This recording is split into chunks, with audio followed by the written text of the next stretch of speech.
Assalamualaikum warahmatullahi wabarakatuh. Perkenalkan, nama saya Muhammad Alpianur, NPM 20100100650 dari kelas 5D Reguler Pagi Banjarmasin, Fakultas Teknologi Informasi, Teknik Informatika. Di video ini saya akan menjelaskan dan menjalankan tugas UAS Pemrograman Visual 3 saya, Project Kitty Creator, yang dimana saya membuat aplikasi jadwal sidang perkara pada Pengadilan Tata Usaha Negara Medan. Oke, langsung saja kita mulai. Sini yang pertama saya buka aplikasi SAM. Sini saya nyalakan MySQL-nya karena database pada project tersebut saya membuat database-nya menggunakan PHP MyAdmin MySQL. Oke, selanjutnya kita buka aplikasi Kitty Creator-nya. Terus kita buka project-nya. Sini nama project-nya yaitu NPM saya dan topik yang saya dapatkan yaitu topik hukum.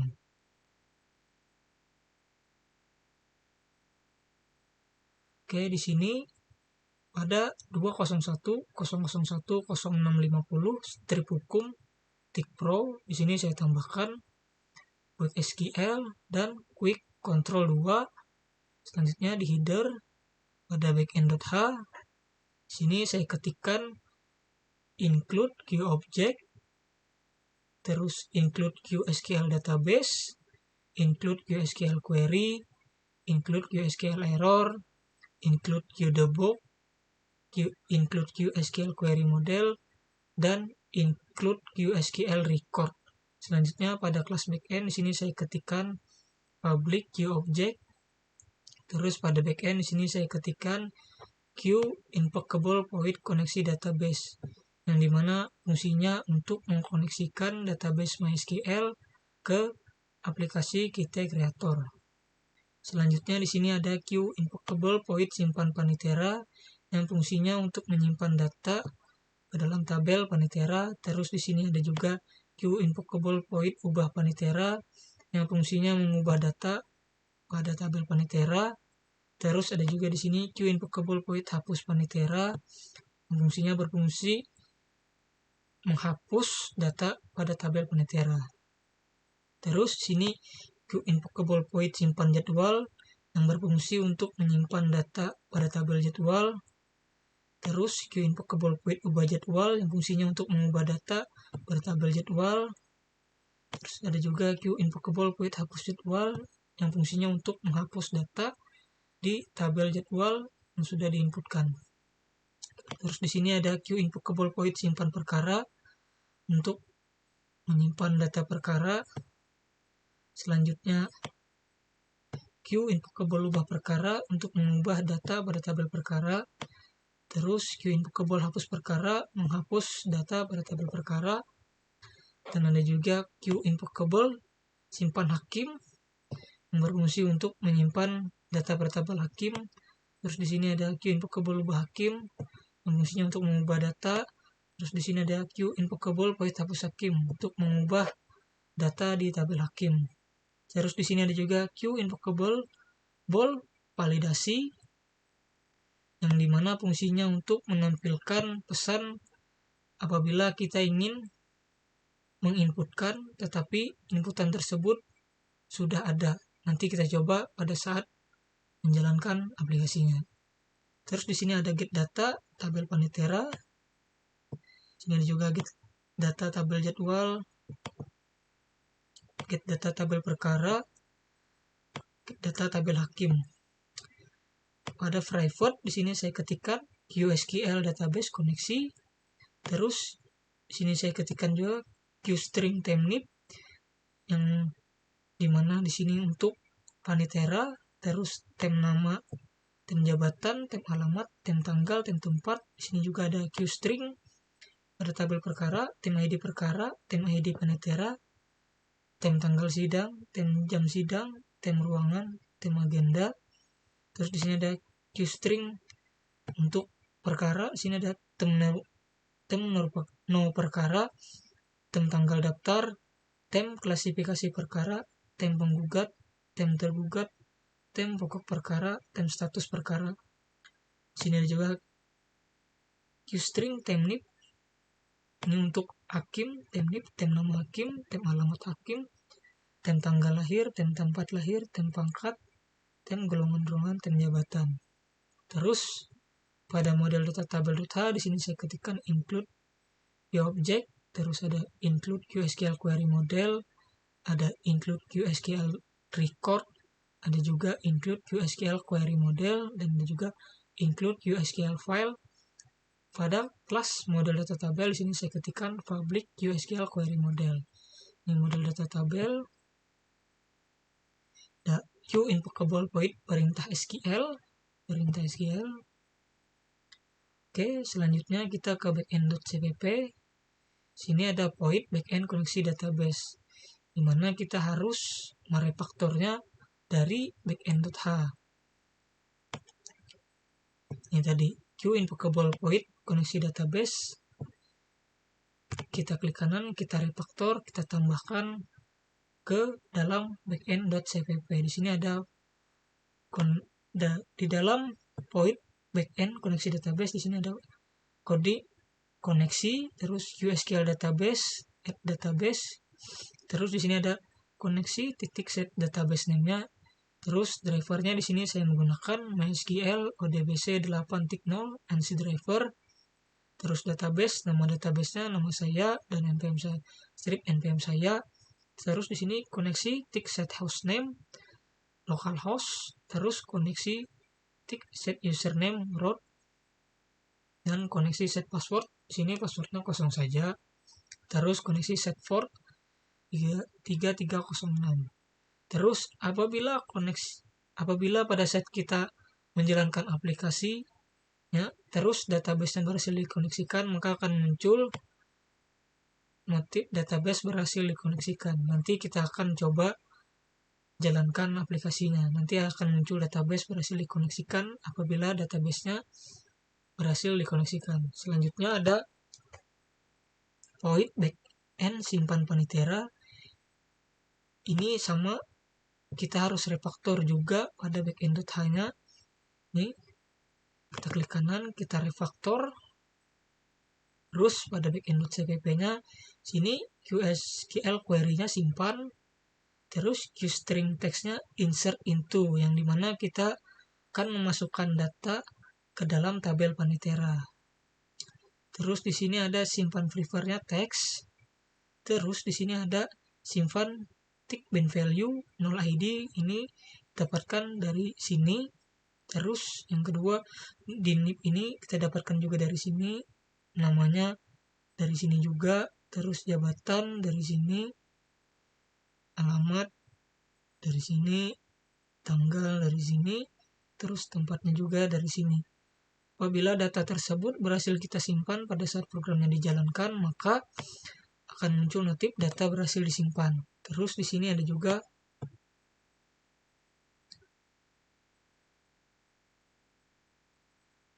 ubah paniteranya. Sini sama, kita harus refaktor juga pada backend.h-nya, pada ubah panitera. Klik kanan, kita refaktor, kita add, tambahkan ke dalam backend.cpp-nya. Sini QSQL query-nya menjadi ubah, terus pada string text-nya menjadi update, yang dimana kita mengubah data. Terus di sini where-nya kita ambil ID panitera, karena ID panitera adalah primary key pada tabel panitera. Selanjutnya ada void backend hapus panitera. Ini kita refaktor juga dari backend.h. Terus pada backend.cpp-nya, pada void backend hapus panitera, di sini QSQL query-nya hapus, terus QString text-nya delete from panitera where ID panitera, yang dimana ID panitera ini primary key. Terus apabila datanya berhasil dihapus pada program dijalankan, maka akan muncul notif data berhasil dihapus. Oke, terus sini ada void backend simpan jadwal. Kita refaktor dari backend.h juga. Ini terus backend.cpp, ini void backend ubah jadwalnya, kita refaktor dari backend.h, terus hapus jadwal, kita refaktor, kita tambahkan dalam backend.cpp. Sama juga ini void backend simpan perkaranya, kita harus refaktor juga dari backend.h. Terus di dalamnya ada QSQL query simpan, QString text insert into perkara. Terus ada void backend ubah perkara. Ini kita refaktor dari backend.h. Ini hapus perkaranya, kita refaktor dari backend.h. Terus kita isikan coding untuk menghapus SQL query hapus QString text delete from perkara where id perkara. Terus di sini ada void backend simpan hakim, kita refaktor pada backend.h simpan hakimnya. Terus kita isikan coding simpannya sini. Terus void backend ubah hakim, kita refaktor juga pada backend.h-nya. Terus di sini kita ketikkan codingan ubah datanya.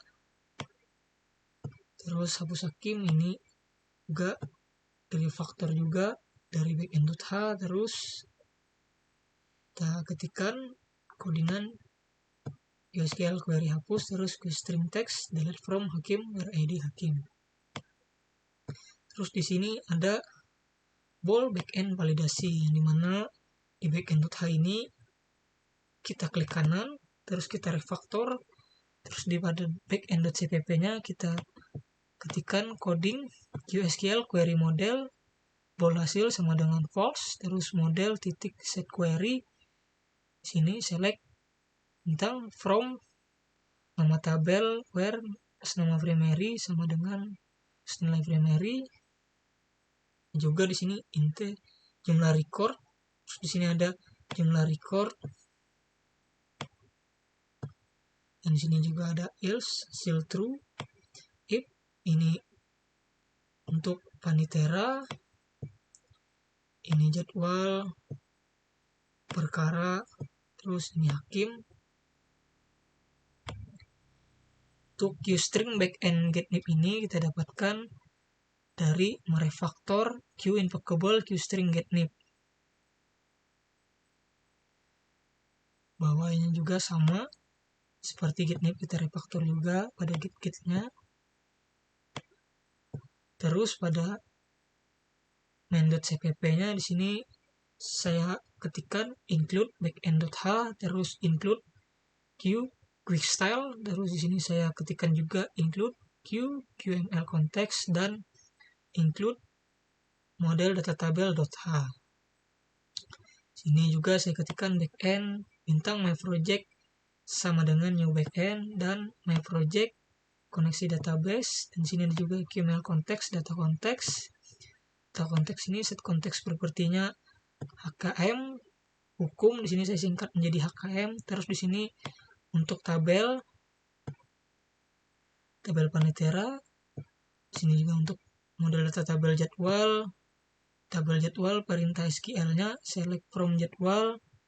Terus di sini model data tabel perkara perintah SQL-nya select from perkara, data konteksnya tabel perkara. Terus model data tabel hakim, di sini tabel hakim perintah SQL-nya select from hakim. Oke, selanjutnya kita ke model data tabel.cpp. Sini saya refaktorkan model data tabel dari model data tabel.h set query ini. Saya klik kanan, saya refaktor, terus pada model data tabel.cpp di sini saya ketikkan codingan ini. Selanjutnya ini saya refaktorkan juga, terus saya isikan codingnya ini. Terus di sini Q variannya saya refaktorkan juga. Terus ini isi codingnya. Selanjutnya Q hashnya saya refaktorkan juga. Dan ini isi pada Q hashnya. Terus ada model data tabelnya. Sini saya refaktorkan perintah SQL-nya. Yang ini tadi, klik kanan, refaktor, terus melalui data tabel.cpp-nya. Ini codingnya, terus generate role name-nya. Yang ini saya refaktorkan juga, terus saya isi dengan ini codingnya.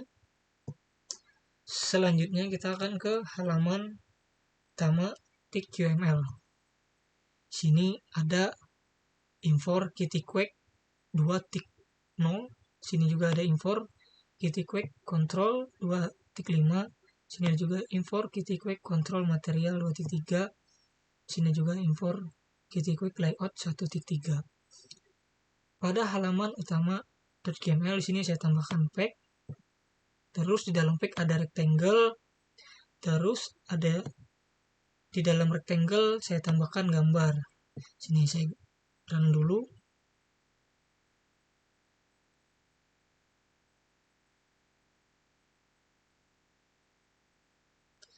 Nah, ini rectangle terus ada gambar. Background halaman utama. Terus ini label.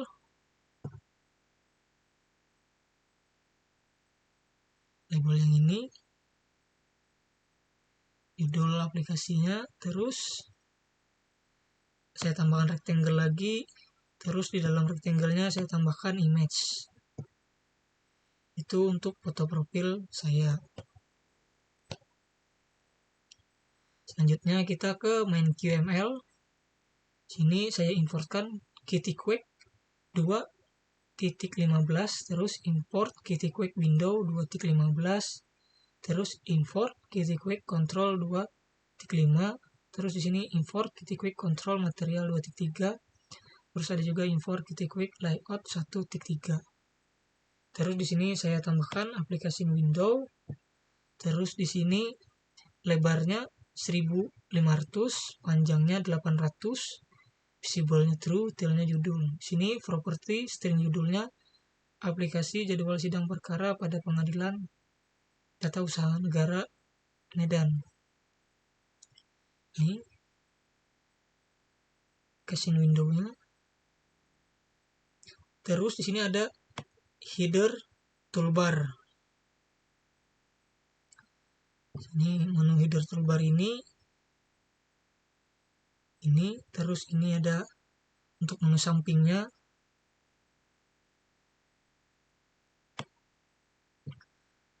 Ini menu samping tadi. Terus di sini saya tambahkan rectangle. Terus di dalam rectangle-nya ada gambar lagi. Ini gambar background untuk menu samping. Selanjutnya di sini ada kolom menu samping, head menu samping. Terus di sini ada item delegates, yang dimana ID-nya saya namakan item Panitera. Sini ketinggalan A-nya, saya save. Terus sini lebarnya dan teksnya Panitera. Apabila kita klik halamannya, maka akan masuk ke dalam inputan Panitera. Sini saya coba Panitera. Kita klik kembali. Ini untuk menu samping close, yaitu kembali. Terus ini ada item delegate untuk item jadwalnya, yang dimana apabila kita klik maka akan masuk ke dalam inputan jadwal. Ini dia.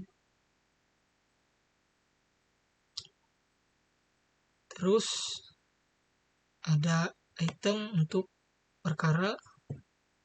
Bila kita klik akan masuk ke dalam halaman menginputkan perkara. Ini. Selanjutnya item menu samping hakim. Bila kita klik akan masuk ke halaman menu hakim. Oke. Terus kita akan masuk ke dalam Panitera QML.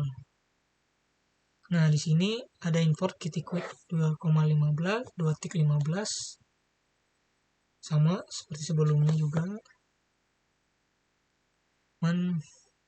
Sini saya tambahkan fake, terus lebarnya menjadi 1500, panjangnya 800, terus ini saya tambahkan rectangle, terus di dalam rectangle-nya saya tambahkan image untuk background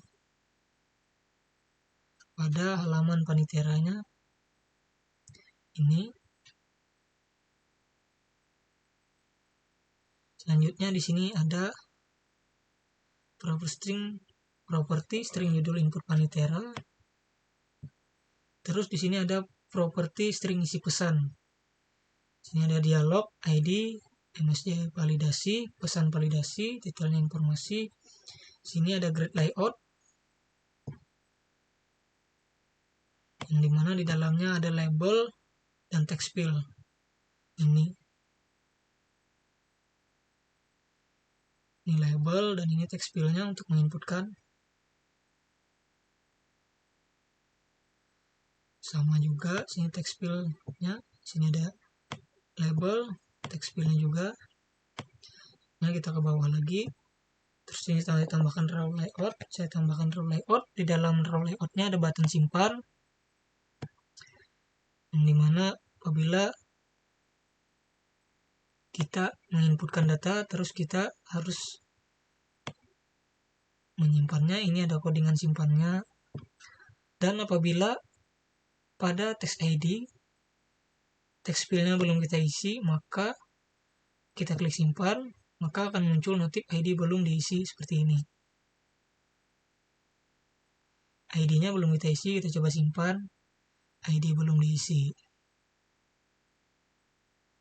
Sama seperti ID juga NIP, apabila belum diisi maka akan muncul pesan NIP belum diisi. Nama seperti itu juga, apabila belum diisi maka akan muncul pesan nama belum diisi. Terus jabatan juga sama, apabila jabatannya kosong belum diisi maka akan muncul notif pesan jabatan belum diisi.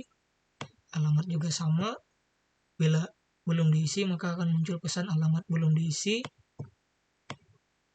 Terus tanggal lahir juga, apabila belum diisi maka akan muncul pesan tanggal lahir belum diisi. Terus tempat lahir juga, apabila belum kita inputkan atau belum kita isi maka akan muncul pesan tempat lahir belum diisi. Nah, sini ada codingan validasi, dimana ini nama tabel, terus ini nama primary.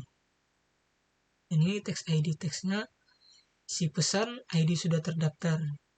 Ini fungsinya apabila data tersebut sudah kita inputkan ID-nya, terus kita mencoba untuk menginputkannya lagi, namun ID-nya sama, maka akan muncul pesan ID sudah terdaftar. Nanti kita coba pada saat menjalankan programnya. Terus di sini ada button ubah untuk mengubah data paniteranya. Di sini ada hapus untuk menghapus data paniteranya.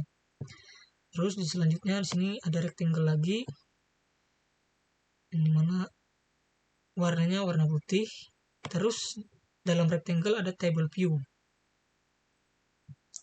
Oke, selanjutnya kita akan ke jadwal QML.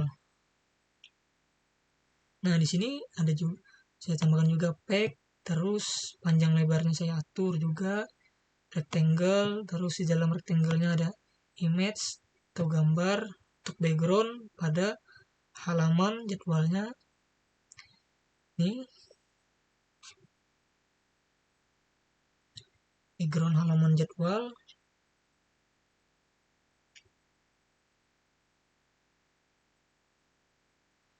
Selanjutnya di sini ada juga properti string judul input jadwal. Terus ada juga properti string isi pesan. Di sini ada juga dialog, yang mana ID-nya MSJ validasi, terus detailnya informasi. Terus ada grid layout, di dalam grid layout-nya ada label, terus text field-nya untuk inputannya.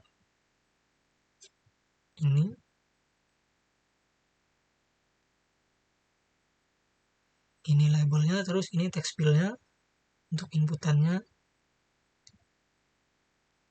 Ini bawah ini juga sama, text label dan text field. Terus di bawah text field ini ada raw layout. Di dalam raw layout sini saya tambahkan button simpan untuk menyimpan data jadwal. Sini apabila ID jadwalnya belum diisi, maka akan muncul pesan ID jadwal belum diisi. Ini sama juga apabila ID perkaranya belum diisi, maka akan muncul ID perkara belum diisi. Terus di sini ada ID panitera, apabila belum diisi, maka akan muncul pesan ID panitera belum diisi. Ini sama juga apabila tanggal sidangnya belum diisi, maka akan muncul pesan tanggal sidang belum diisi.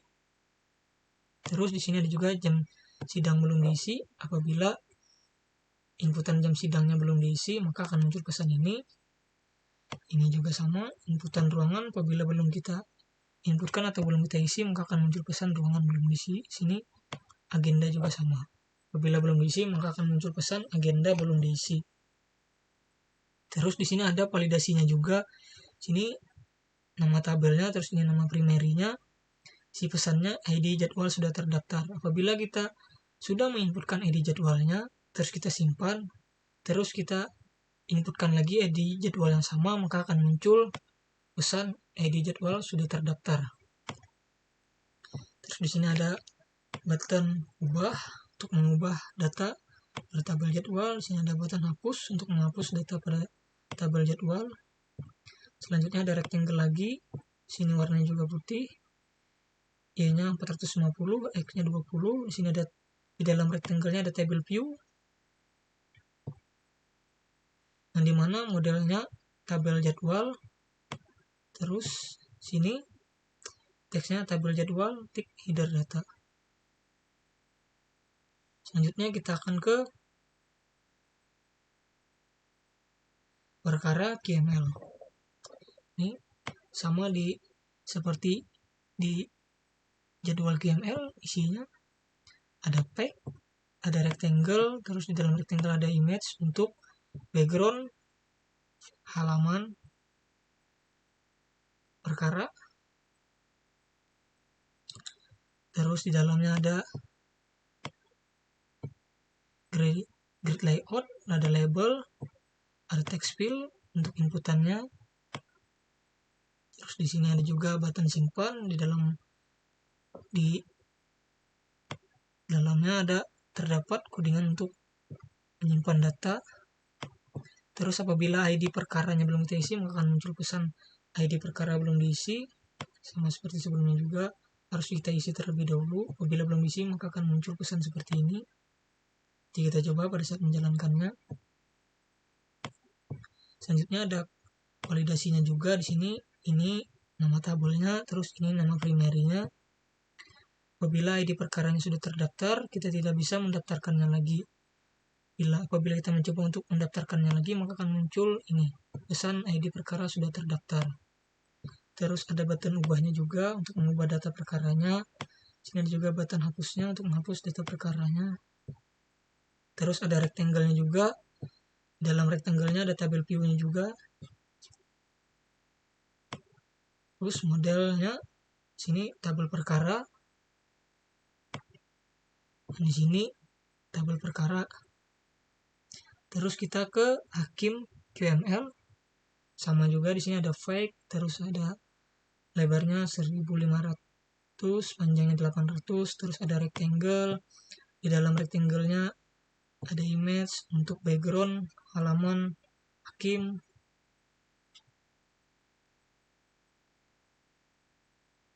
Terus di sini ada properti string buat hakim, properti string isi pesan. Terus ada dialog MSG validasi, detailnya informasi. Terus ada gray layout yang dimana di dalamnya ada label, terus text field untuk inputan datanya. Terus di sini ada raw layout, terus raw layout di dalamnya ada button simpan untuk menyimpan data hakim. Sini sama juga, apabila ID hakim belum diisi, maka akan muncul pesan ID hakim belum diisi. Terus yang di bawah ini sama, NIP belum diisi, akan muncul pesan juga NIP belum diisi. Terus nama hakim apabila belum kita isi, maka akan muncul pesan nama hakim belum diisi. Terus alamat hakim apabila belum diisi, maka akan muncul alamat hakim belum diisi. Selanjutnya tanggal lahir belum diisi, apabila tanggal lahir belum diisi, maka akan muncul pesan ini. Selanjutnya tempat lahir belum diisi, maka akan muncul pesan tempat lahir belum diisi. Terus Sini ada juga pangkat apabila belum diisi, maka akan muncul pesan pangkat belum diisi. Gol ruangan sama, apabila belum diisi maka akan muncul pesan gol ruang belum diisi. Terus jabatan, apabila belum diisi maka akan muncul pesan juga jabatan belum diisi. Terus ada codingan validasinya juga, di sini nama table, ini nama primarinya, dan ini pesannya ID hakim sudah terdaftar. Apabila ID hakimnya sudah terdaftar, kita tidak bisa menyimpannya lagi karena data tersebut sudah terdaftar ID hakimnya. Terus ada button ubah untuk mengubah datanya. Terus ada button hapus untuk menghapus data pada tabel hakim. Terus ada rectangle-nya juga, di dalam rectangle-nya ada tabel view-nya juga. Oke. Selanjutnya di sini saya lupa untuk cara memasukkan gambar tadi. Sini ada rectangle, terus tambahkan image, ID-nya AMJ, terus source-nya bisa kita dapatkan dengan cara klik kanan pada gambarnya, terus kita copy URL-nya, terus sini saya hapus dulu. Klik kanan, terus kita klik copy, kita pastekan. Oke, kita klik run untuk melihat gambarnya.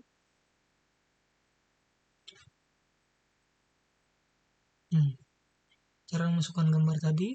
Terus di sini selanjutnya saya akan menjalankan aplikasinya.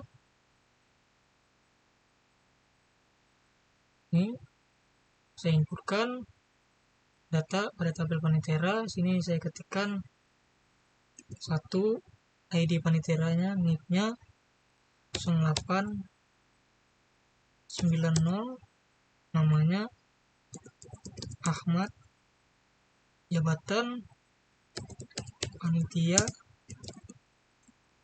sidang, terus alamatnya Jalan Kayu Tangi,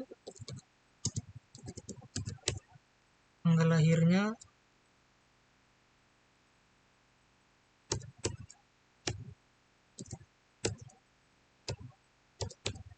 tempat lahirnya Banjarmasin. Kita klik simpan, maka datanya berhasil kita simpan.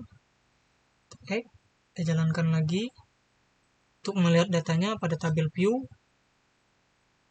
Ini. Oke, di sini kita akan mencoba mengubah NIP, nama, jabatan, alamat, tanggal lahir, tempat lahirnya. Di sini ID-nya 1, NIP Paniteranya kita ubah menjadi 0877, namanya Anton, terus jabatannya panitia perkara, alamatnya Jalan Sultan Adam, tanggal lahirnya kita ubah juga,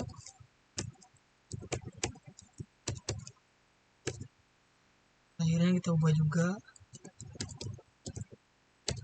Kita klik button ubah. Sini data berhasil kita ubah, kita close. Terus kita run, dijalankan lagi untuk melihat datanya bertabel view apakah berhasil kita ubah. Nah, di sini datanya berhasil kita ubah. NIP, namanya, jabatan, alamat, tanggal lahir serta tempat lahirnya berhasil kita ubah.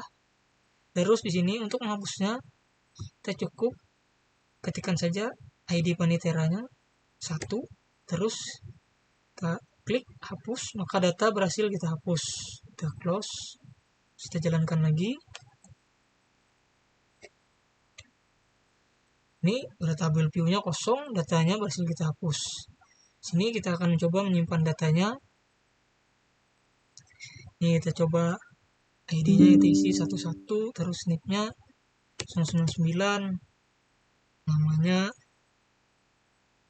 Bahtiar, namun jabatannya belum kita isi. Terus kita akan coba simpan, maka akan muncul notif jabatan belum diisi. Kita wajib mengisi jabatannya, panitia pelaksana sidang, terus alamatnya apabila kita coba simpan alamat belum diisi maka akan muncul notif alamat belum diisi.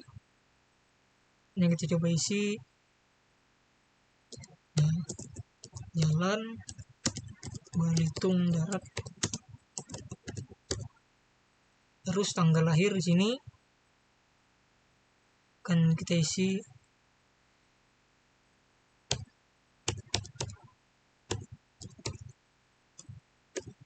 kita klik simpan, tempat lahirnya belum kita isi, kita coba klik simpan tadi, terus muncul notif tempat lahir belum isi. Kita coba harus mengisi tempat lahirnya Martapura. Kita klik simpan, kita close, kita run, kita cek. Tanya sini saya akan mencoba validasi ID Panitera yang sudah terdaftar. Sini saya isikan ID Paniteranya sama 11, namun Paniteranya beda 0899, namanya Rido, jabatannya panitia perkara, alamatnya Jalan Veteran, lahir 11,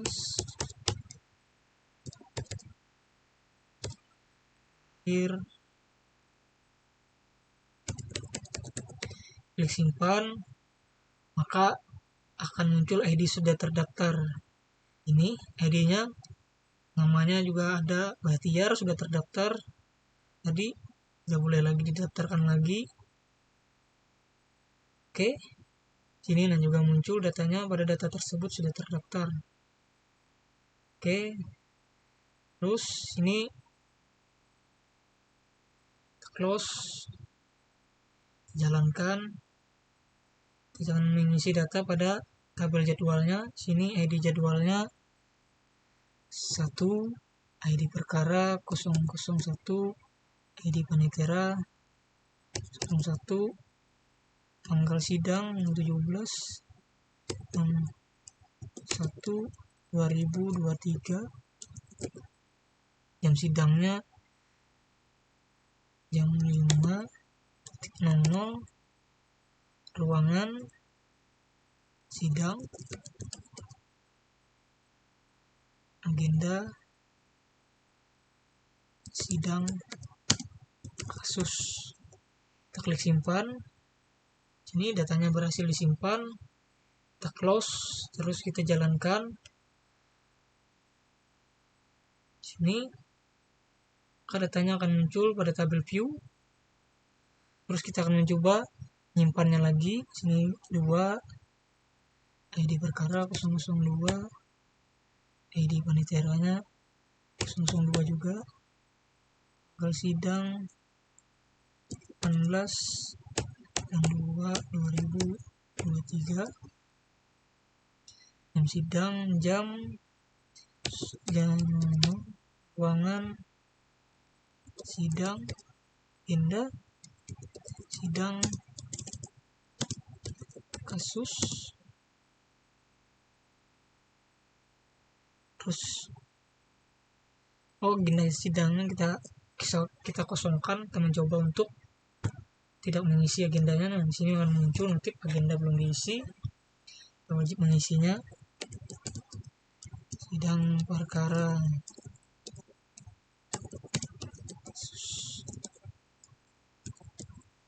klik simpan. Kita berhasil simpan juga. Close, kita jalankan lagi. Sini kita akan coba mengubah data ini. ID perkaranya kita ubah juga, ID penitera, tanggal sidang, jam sidang, ruangannya, agendanya. Namun ID jadwalnya tidak bisa kita ubah. Ini ID perkaranya jadi 01, ID peniteranya 01, tanggal sidangnya kita ubah menjadi tanggal 12 bulan 1 2023. Sidangnya menjadi jam 9.00, ruangan sidang tetap sidang perkara. Kita klik ubah, data berhasil diubah. Kita cek datanya. Ini datanya berhasil kita ubah. Terus kita akan coba menghapus datanya di sini. kita ketikkan saja ID jadwalnya. Misal saya ingin menghapus ID jadwal yang 2 ini datanya, terus kita ketik ID jadwal 2, terus kita klik button hapus, datanya berhasil dihapus. Oke, akan kita cek.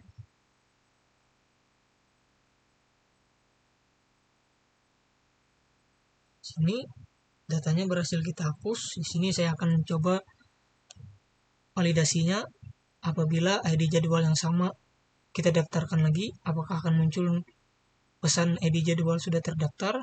Di sini akan coba ID jadwal, terus ID perkaranya 03, ID panitiaranya 02, tanggal sidangnya tanggal 18 bulan 1 2023, terus jam sidangnya jam 02.00, ruangan sidang, agenda sidang perkara. Kita klik simpan. ID jadwal sudah terdaftar. Sini sudah terdaftar ID jadwalnya 1, ID perkaranya 01, ID panitiaranya 01, tanggal sidangnya tanggal 12 bulan 1 2023, sidangnya jam 2, ruangan sidang, agenda sidang perkara. Kita mencoba menyimpan tadi, namun muncul ID jadwal sudah terdaftar, maka validasinya berfungsi di sini. Oke, selanjutnya kita akan menginputkan data pada perkara. Pada perkara di sini ID perkaranya 0001, terus nomor perkara P01, tanggal daftarnya tanggal 12 bulan 1 2022. Klasifikasi perkaranya kasus penjualan barang ilegal. Penggugat Anto, tergugat Rudi. Perkara barang ilegal.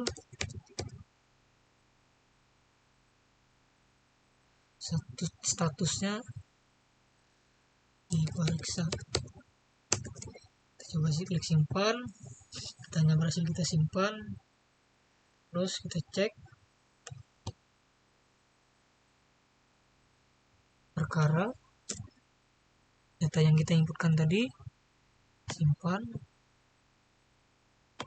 Di sini dan kita coba ubah datanya 001.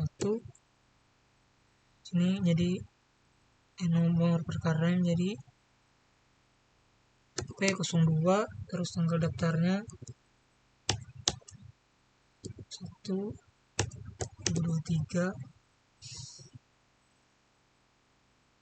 Klasifikasi perkara kasus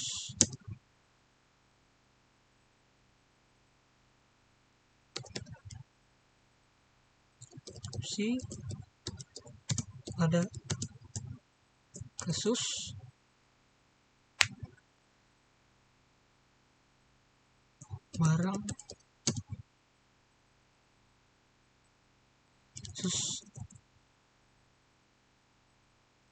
barang ilegal.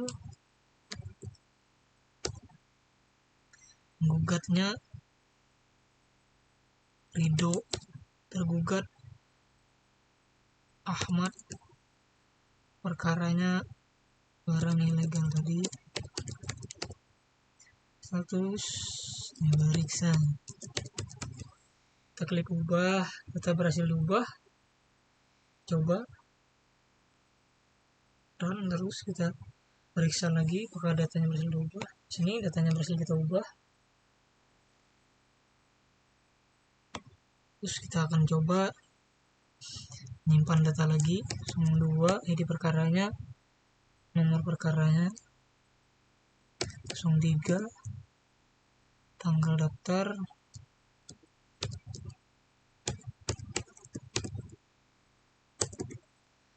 klasifikasi perkara suap usaha. Gugat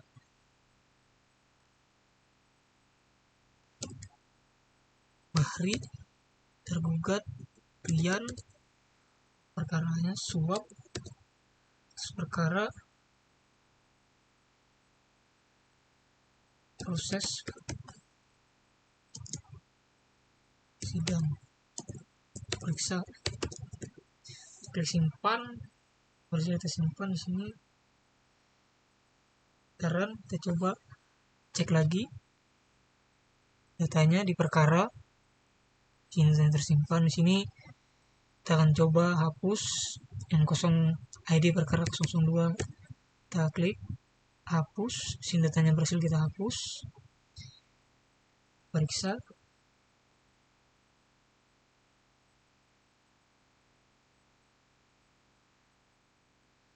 Ini data tadi perkara 002 berhasil kita hapus. Di sini kita akan mencoba mendaftarkan dengan ID yang sama. Kah muncul ID perkara sudah terdaftar. Kita coba 01, terus ini P perkaranya P01, tanggal daftarnya 02/2020. Spesifikasi perkaranya barang korupsi tata usaha. Menggugatnya Joni, tergugat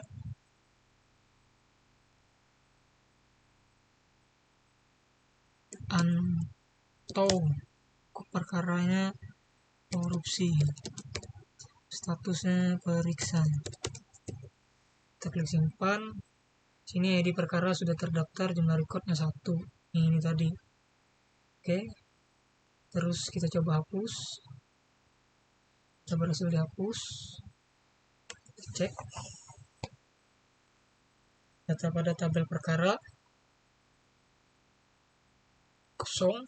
Mulai kita hapus tadi. Terus sini kita akan mencoba mengisi data pada tabel hakim. Sini ID hakimnya 001, NIP-nya 10102, nama hakim Ahmad Rizal, alamat Jalan Sungai Urut, lahir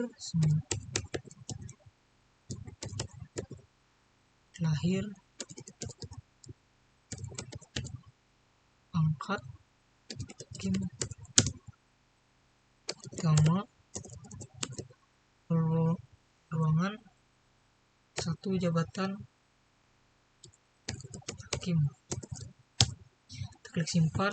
Sini data berhasil kita simpan. Kita cek datanya sudah kita simpan.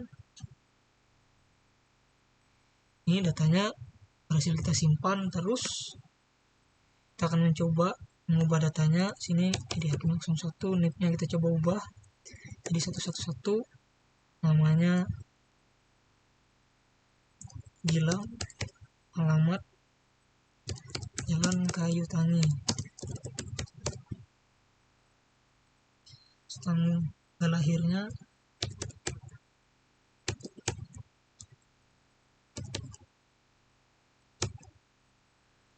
lahir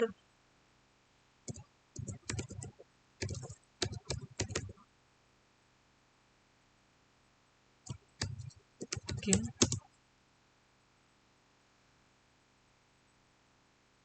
kedua,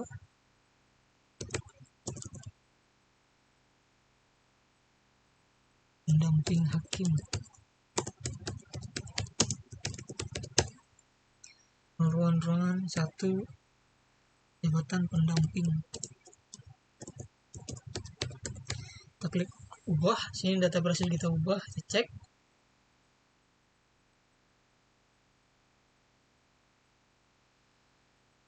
Ini datanya berhasil kita ubah.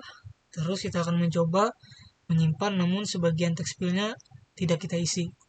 ID hakimnya kita isi 002, terus NIP-nya kita isi 1122, nama hakimnya kita coba tidak isi. Kita langsung simpan. Di sini akan muncul pesan nama hakim belum diisi. kita wajib mengisinya menjadi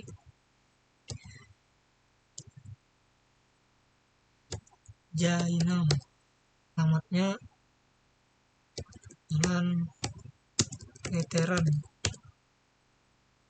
Tanggal lahirnya tidak kita isi, kita langsung klik simpan. Sini muncul notif pesan tanggal lahir belum diisi, kita isikan tanggal lahirnya.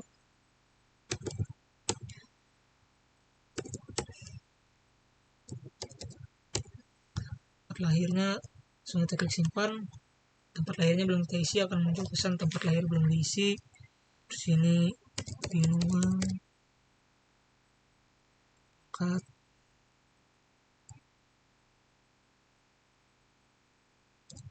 Kim sama ruang 2 jabatan Kim. Klik simpan, coba jalankan lagi, cek sini sudah tersimpan. Terus kita akan coba hapus data pada 002, ID Hakim 002, kita hapus, klik hapus, data berhasil dihapus, close. Kita jalankan lagi.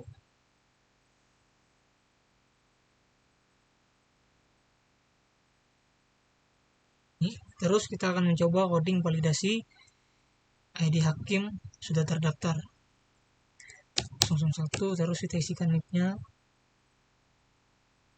333, terus namanya Rahmat, alamatnya Jalan Sultan Adam, tanggal lahir 12